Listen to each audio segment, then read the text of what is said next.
Hello everybody. I want to spend a few minutes with you and talk about financial statement relationships.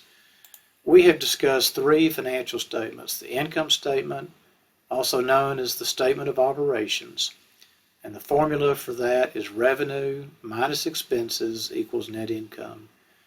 The revenues, of course, is what we earned throughout the period. That's why it's called the statement of operations. It focuses on the work that we did. The net income for the period is carried over to the statement of retained earnings. And so the formula for that is we begin with the retained earnings that carried over from the previous period. We add our net income, subtract our dividends, and that gives us the new balance of retained earnings at the end of the period. And that ending balance is what appears on the balance sheet. Remember, the balance sheet is a summary of the accounting equation representing the financial position of the company. In fact, another name for the balance sheet is the statement of financial position. And that accounting equation is assets equal liabilities plus the two components of owner's equity, paid in capital and retained earnings. So we saw how these relationships were represented with that sample company, Moe's by Moe, in Chapter 1. For each month of the year, we had the net income on the income statement, and that net income carried over to the statement of retained earnings, was added to the beginning balance, dividends were subtracted, and we had an ending balance of retained earnings that also appeared on the balance sheet at the end of that month. And then we moved into the next month. We calculated our income. That income was added to the beginning balance of retained earnings, which was what carried over from the end of the previous period. Subtracted our dividends, and that gave us the ending retained earnings for that accounting period, which is also, again, what's on the balance sheet. And then we had the next month. We had the net income. The income carries over to the statement of retained earnings. The new ending balance is calculated, and that is also reported on the balance sheet. So we have this continual relationship as we go from one period to the next between the income statement, the statement of retained earnings, and the balance sheet. So I'd like to use our understanding of those financial relationships to review how the financial statements fit together.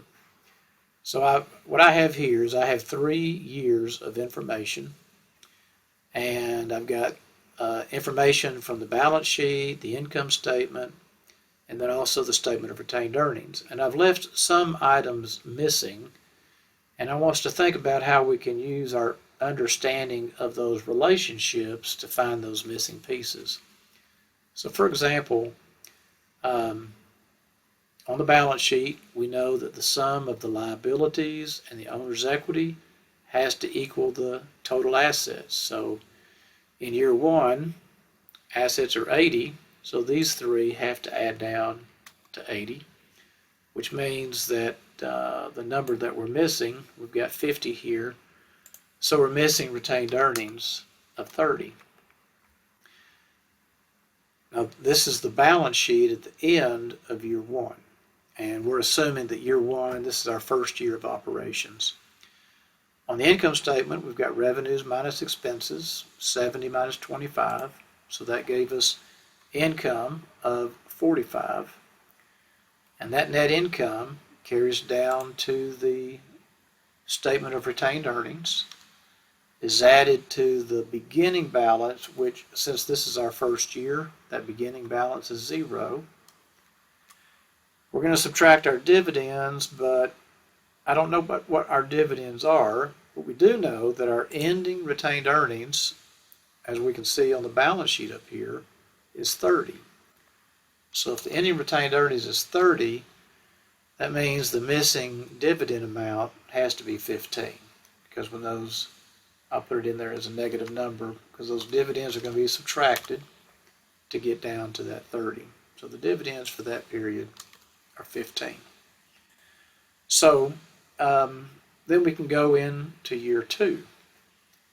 So let's see, in year 2, we don't know enough to complete the balance sheet.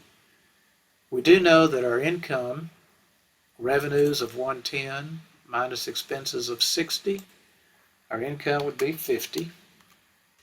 And that income would carry down to the statement of retained earnings and would be added to the beginning balance, which we know was 30. That's also what was on the balance sheet. And then we're also given that our dividends are 20. So I'll put those in here. And so our beginning retained earnings of 30 plus net income of 50 gives us 80, minus dividends of 20 brings that down to 60. And that's the ending balance of retained earnings, which is what would appear on the balance sheet, 60. So now we can see that the liabilities and owner's equity add up to 150, and that's what our assets would have to be, 150. And what I've got represented here is as we calculated on the statement of retained earnings, the link from the end of last year to the end of this year is what's happening within that retained earnings as we added our net income and subtracted our dividends. Then let's do one more year. We go over here to year 3, and our total assets are 200. We know that these 3 have to add up to 200. We've got 70 and 80 in our stockholders' equity, so that means that we'd have to have 50 in our liabilities for these 3 to add down to 200.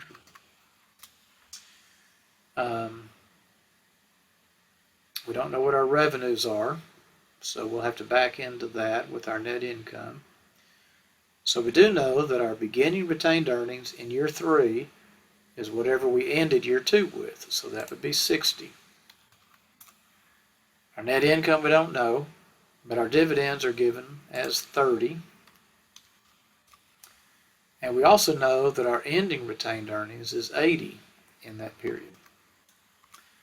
So 60 plus something minus 30 is 80.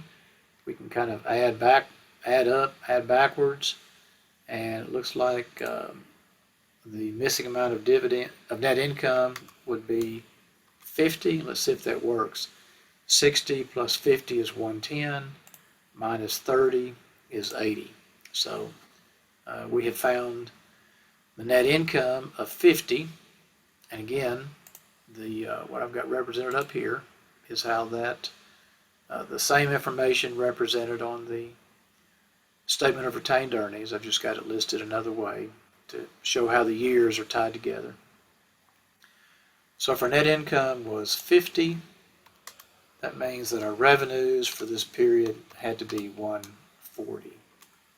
So we simply used our understanding of how the financial statements tie together to fill in those missing pieces.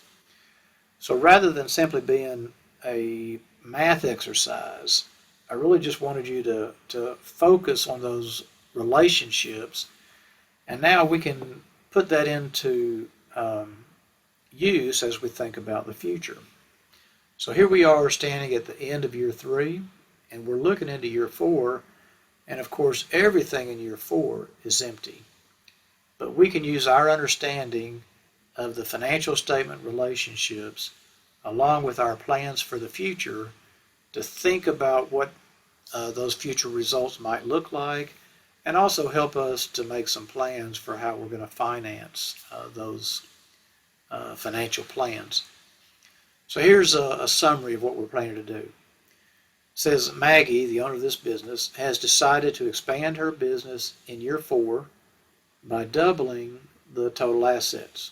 So that means that if we ended with 200 in year 3, we're going to double that to 400. Perhaps Maggie had one store on the east side of town at the end of year 3, and she wants to add another one on the west side of town, and so have 2 stores now. So we have to figure out how to finance that. Our banker has agreed to provide financing to the point that the total liabilities do not exceed 40% of the total assets. So in other words, the banker's willing to extend her some credit, make her a loan, but he doesn't want to finance the whole operation, wants to limit his risk. So he's willing to loan up to 40% of total assets. So let's just kind of assume what that would be. That 40%, we think of that as the debt to asset ratio. What percent of our assets are financed with debt? And so if we let that be 40%, that means that we would take that 400 and multiply by 0.4, and that would be 160. So looks like our liabilities could be 160 if we borrowed up to the max. And by the way, I might point out that if we did that, that would be an increase of 110. So we already owe 50 at the end of year 3. If we decided to borrow up to the banker's limit, that would be an additional 110 in the coming year. Okay, so let's continue. Projected revenues for the year 4 are 300. So I'll plug that in to the projected income statement. Expenses are expected to be 60% of revenues plus $50 of fixed expenses. So that's our cost formula. And a lot of costs are, some costs are fixed. They stay the same regardless of the amount of volume that you have. And then we have other costs that go up and down with sales. So for example, if I was a Starbucks, the more coffee I sold, the more coffee I have to buy, the more cups I have to buy, the more lids I have to buy. So that 60% of revenues, that represents those costs that go up and down with our sales. The 50 would represent those, those costs that stay the same regardless, like perhaps rent, salaries, insurance on the building, depreciation, things like that.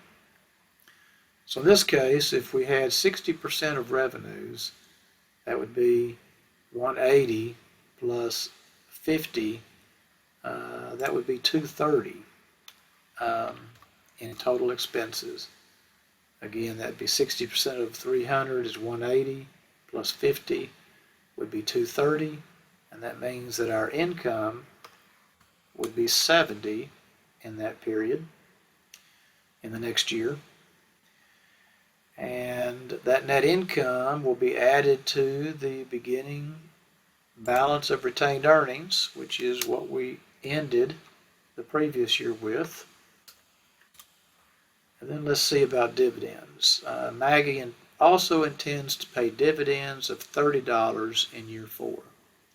So we'll subtract $30 in year 4, and that would give us a total of $120 for the ending retained earnings. I'll take that up here. That goes to the balance sheet. And remember that liabilities and owner's equity has to add up to the total assets. So these 3 must add up to 400. So far we got 280, so it looks like we're missing another 120 there on the common stock line. So that would bring that into balance.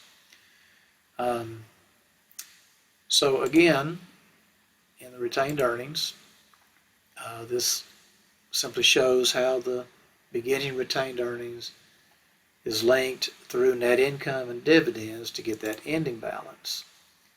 And so the question at the end of this problem was, how much additional capital must Maggie raise from stockholders in order to accomplish these plans? Well, we have filled in the income statement, the statement of retained earnings. By the way, the dividends were going to be 30.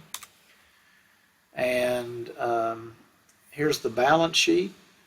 And on the balance sheet at the end of this year, our common stock is 120, and at the end of last year it was 70. So it looks like in order to accomplish these plans as they're currently laid out, we would need to raise an additional $50, 50,000, 50 million, whatever that is, from stockholders to complete that financing plan.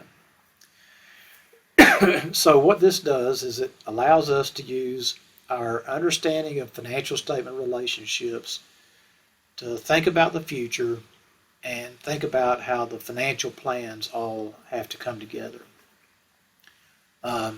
So hope that kind of puts things in perspective for you and will help you as you solve the problems for this coming week.